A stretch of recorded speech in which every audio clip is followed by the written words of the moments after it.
আমার অনেকগুলো নতুন মুখ এবার এসছে। কঠিন লড়াই, মরিয়া বিজেপি, 3বার ক্ষমতায় থাকার ফলে প্রাতিষ্ঠানিক বিরোধিতা, এসবের কথা মাথায় রেখে বিধানসভা ভোটের প্রার্থী তালিকায় বড়সড় পরিবর্তন করল তৃণমূল। একাধিক পুরনো বিধায়ক টিকিট পেলেন না, আবার একাধিক নেতা নেত্রীকে প্রথমবার বিধানসভার লড়াইয়ে নামালো দলের শীর্ষ নেতৃত্ব। 291টি আসনের মধ্যে প্রার্থী তালিকায় নতুন মুখ 141 জন, অর্থাৎ প্রায় অর্ধেক আসনেই এবার নতুন মুখে ভরসা রাখল ঘাসফুল শিবির। বিজেপির শক্ত ঘাঁটি উত্তরবঙ্গ। তৃণমূলের প্রার্থী তালিকায় সেই উত্তরবঙ্গেই রাজনীতিতে সদ্য যোগ দেওয়া থেকে শুরু করে একাধিক পুরনো নেতানেত্রীকে প্রথমবার বিধানসভা ভোটে দান করালো তৃণমূল। সদ্য তৃণমূলে যোগ দেন অ্যাথলিট স্বপ্না বর্মন, তাকে প্রার্থী করল তৃণমূল। বর্ষিয়ান কংগ্রেস নেতা শঙ্কর মালাকারকে এবার বিধানসভা ভোটে প্রার্থী করল তৃণমূল। এছাড়াও রঞ্জন শীল শর্মা এবং অর্পিতা ঘোষকেও বিধানসভার ভোটযুদ্ধে নামিয়েছে দল। আগে লোকসভা ভোটে লড়েছেন, এবার বিধানসভা ভোটেও দেবাংশু ভট্টাচার্যকে প্রার্থী করল তৃণমূল। রাজ্যসভার মেয়াদ শেষ হওয়ার পর ঋতব্রত বন্দ্যোপাধ্যায়কে বিধানসভা ভোটে নামালো দল। এছাড়া অভিজিৎ ঘটক, কল্যাণ বন্দ্যোপাধ্যায়ের ছেলে শীর্ষান্ন বন্দ্যোপাধ্যায়, স্বর্ণকমল সাহার ছেলে সন্দীপন সাহাকেও বিধানসভা ভোটের যুদ্ধে নামালো তৃণমূল। বাম আমলের প্রাক্তন মন্ত্রী আরএসপি নেতা ক্ষিতি গোস্বামীর মেয়ে বসুন্ধরা গোস্বামীকেও বিধানসভা নির্বাচনে প্রার্থী করল তৃণমূল। আমার অনেকগুলো নতুন মুখ এবার এসছে যারা স্টুডেন্ট এবং ইউথ পলিটিক্স করে। তাদের মধ্যে বসুন্ধরা জানেন আপনারা, ক্ষিতিদার মেয়ে। যেমন শীর্ষেন্দু আছে উত্তরপাড়ায়, দেবাংশু আছে চুচুড়ায়। মানুষকে তো অবশ্যই বিজেপির বিরুদ্ধে সংগঠিত হওয়ার কথা বলবো। বিজেপির বিরুদ্ধে জনমতকে সংগঠিত করাটাই মেন কথা বা মূল কথা।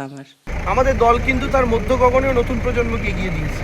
আমি 23 বছর বয়সে তৃণমূলের কনিষ্ঠতম মুখপাত্র হয়েছিলাম, এবং এবারও চুচুড়ার মতো এমন একটা রাজনৈতিক সচেতন মানুষের বাস, যেখানে এরকম একটা জায়গায় আমাকে দল পাঠিয়েছে, এবং আমার বিশ্বাস আজ থেকে চুচুড়া আমার আরেক পরিবার।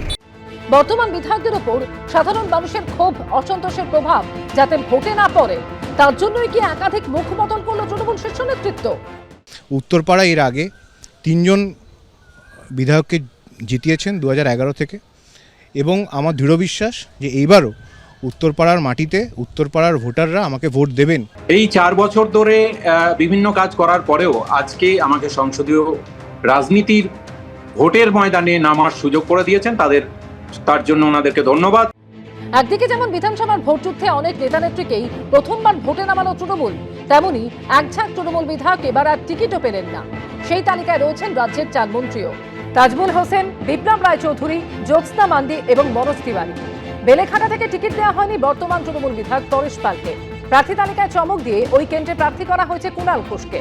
উত্তরপাড়া থেকে আর টিকিট দেওয়া হয়নি অভিনেতা ও তৃণমূল বিধায়ক কাঞ্চন মল্লিককে। তার জায়গায় প্রার্থী করা হয়েছে কল্যাণ বন্দ্যোপাধ্যায়ের ছেলে শীর্ষান্ন বন্দ্যোপাধ্যায়কে। বারাসাতের তৃণমূল বিধায়ক চিরঞ্জিত চক্রবর্তীকেও এবার আর টিকিট দেয়নি তৃণমূল। ওই আসনে এবার তৃণমূলের বাজি সব্যসাচী দত্ত। আমাদের নেত্রী মমতাদি, বাকি সবাই তো আমরা সৈনিক, যে যার ভূমিকায় আছি।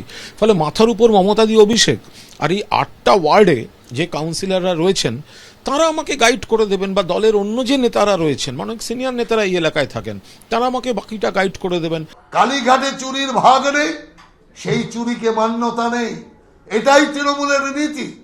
অতএব যারা যারা ভাগ না দিয়ে নিজেরা পুরো টাকা আত্মসাৎ করেছে, কিংবা কম ভাগ দিয়ে বেশিটা খেয়েছে, তাদের নাম তো লিস্ট থেকে বাদ যাবে। বিজেপি ছেড়ে তৃণমূলে যোগদানকারী বিধায়ক সুমন কাঞ্জিলাল, হরকালী প্রতিহার, তাপসী মণ্ডল, তন্ময় ঘোষ, এই 4 জনকে এবার প্রার্থী করেছে তৃণমূল। কংগ্রেস থেকে তৃণমূলে যোগ দেওয়া বাইরন বিশ্বাসকেও ফের সাগরদিঘি থেকে প্রার্থী করেছে তৃণমূল। আশাবুল হোসেন, কৃষ্ণেন্দু অধিকারী ও আবির দত্তর রিপোর্ট, এবিপি আনন্দ। এবিপি আনন্দ, এগিয়ে থাকে, এগিয়ে রাখে।